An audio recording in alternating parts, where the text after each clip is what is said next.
Pernah gak sih kalian tuh ditegur oleh siapapun, entah guru lo, dosen lo, atau orang tua pastilah ya.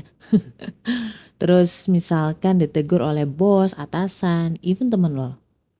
Rasanya pasti awalnya nggak enak ya. Ya jujurlah padaku. Ya namanya manusia itu bohong kalau misalkan dia tuh oke-oke aja ketika dikritisi, dikritik, diberi nasihat dan kawan-kawan lah. Makanya kan ada salah satu sunnah Nabi ketika ngasih nasihat itu tidak di depan forum, ya kan? Karena bukan hanya soal nasihatnya, tapi juga dari sisi harga diri atau mukanya orang yang lo kasih nasihat, bener gak? Dan ketika memberi nasihat pun itu kita harus tahu situasi orang yang kita kasih nasihat. Itu nasihat, gimana dengan teguran, gimana dengan kritik yang lebih pedas lagi ya kan, kritik pedas nggak sih? Jadi wajar banget ketika lo dalam hati sempat agak makdek gitu. Walaupun gue yakin lo pada nih udah mahir dalam mengelola emosi itu, ya kan? Iya dong, iyalah, iya kan, iya dong, iyalah.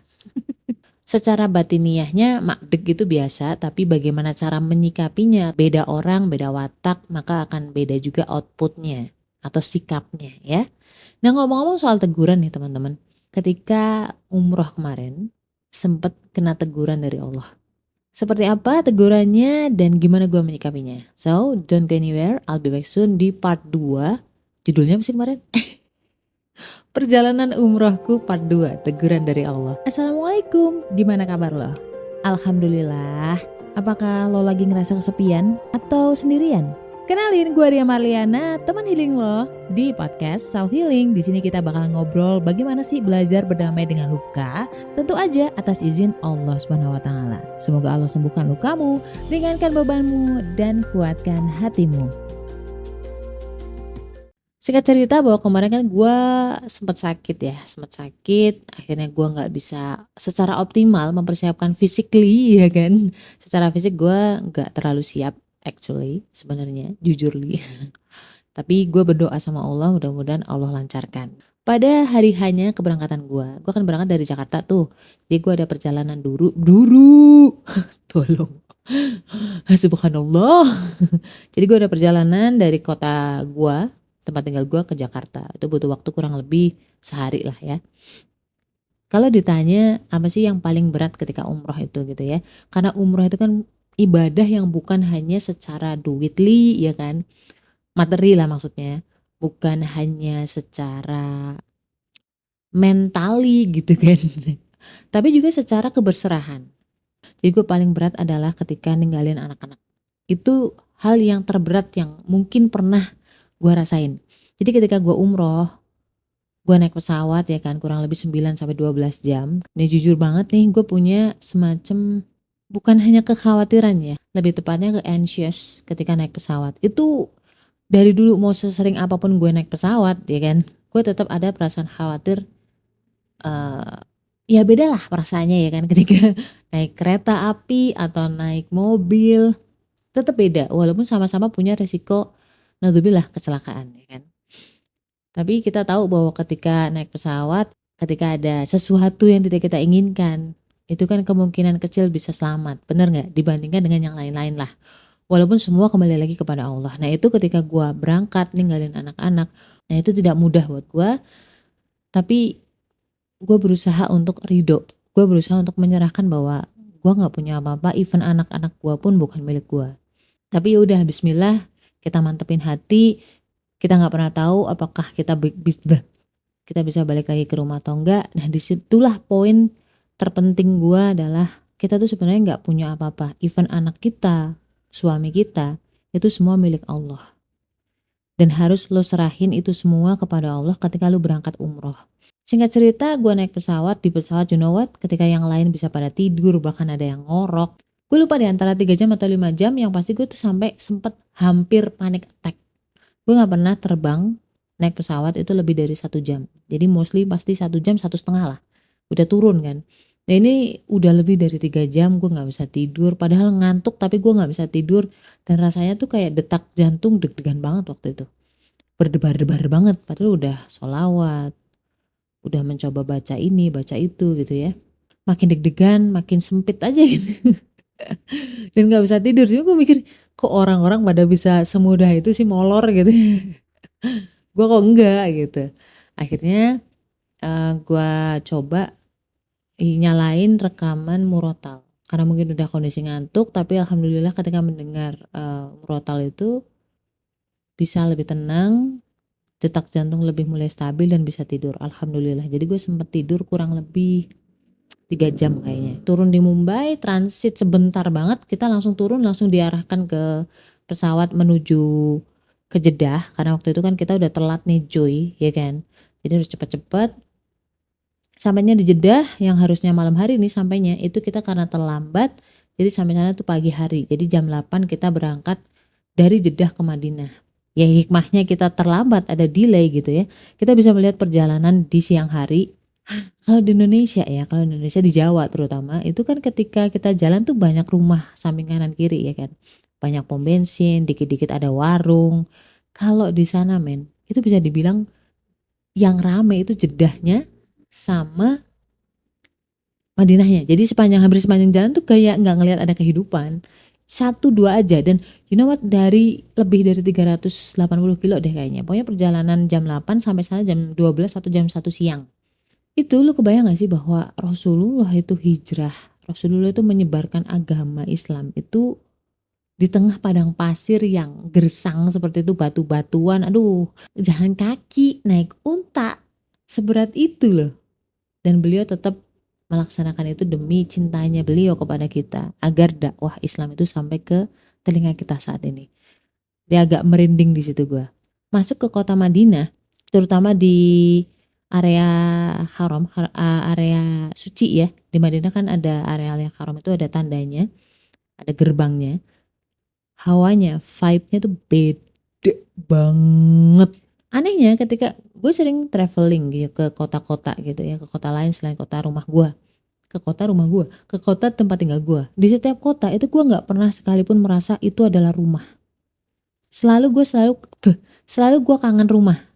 Nah anehnya ketika sampai di Madinah, terutama mendekati hotel, mendekati Masjid Nabawi, itu vibe-nya kayak lu tuh memang penduduk situ gitu.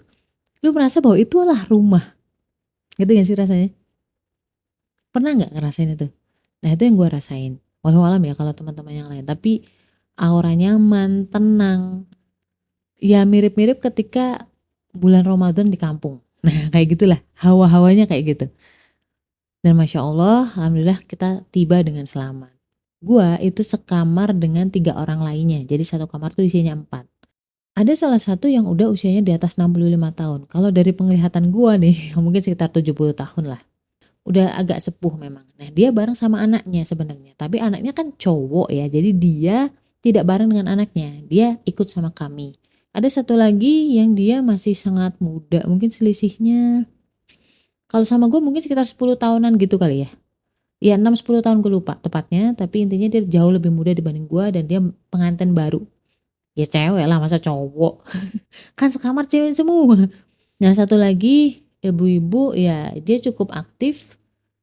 Walaupun usianya udah 60 tahun tapi bisa dibilang staminanya Masya Allah, Subhanallah gitu kan. Karena memang beliau adalah bisa dibilang apa ya, kayak instruktur senam gitulah. Dari zaman mudanya, dari usia 20-an sampai 60 tahun beliau selalu aktif bergerak. Jadi no wonder ketika dia sangat-sangat fit. Apalagi beliau udah mungkin umroh sudah beberapa kali kalau yang dia ini. Nah, ada salah satu challenge di situ, di mana yang paling sepuh tadi, yang usianya udah hampir 70 tahun, 70 tuh, ngomong apa sih? 70-an tahun itu. Itu punya kendala, dia ada agak sakit gitulah, agak sakit. Cuman anaknya gua kontak-kontak itu susah banget, kadang centang satu men. Jadi memang dia tidak mengaktifkan pakai data di sana kan. Ya udah.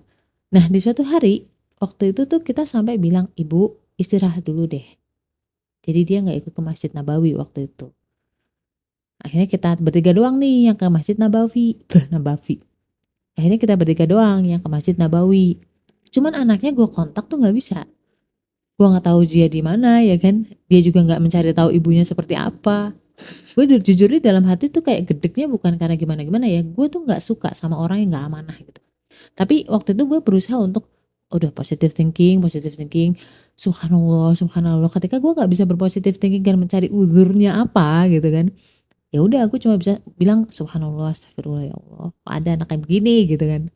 Waktu itu kita berangkat asar sampai maghrib. Nah, ketika setelah maghrib kita bertiga sepakat nih, harus ada yang ngecek si ibu itu yang di hotel tadi. Khawatirnya dia kenapa-kenapa. Ya kan, soalnya anaknya juga nggak bisa dikontak. Karena dirasa gue yang paling ramping ya kan. Paling ramping, paling enteng kali ya menurut mereka. Akhirnya terpilihlah gue sebagai orang yang akan ngecek ke hotel. Jarak dari Masjid Nabawi ke hotel itu kurang lebih 750 meter. Dan Isya gue harus segera kembali lagi ke masjid. It's okay lah, gue pikir bahwa ya udahlah kapan lagi sih bisa berbuat baik gitu kan. Di tanah haram lagi kan.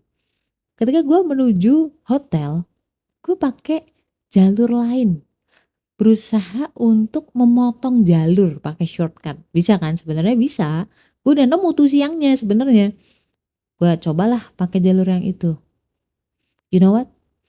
Ketika kurang lebih 300 meter atau 400 meter gue udah jalan, gue baru ngeh nih, kok jalannya beda, kok jalanannya lebih rame, kok jadi banyak ruko-ruko, toko-toko yang rame kayak gini, kok jadi jalan gede gitu.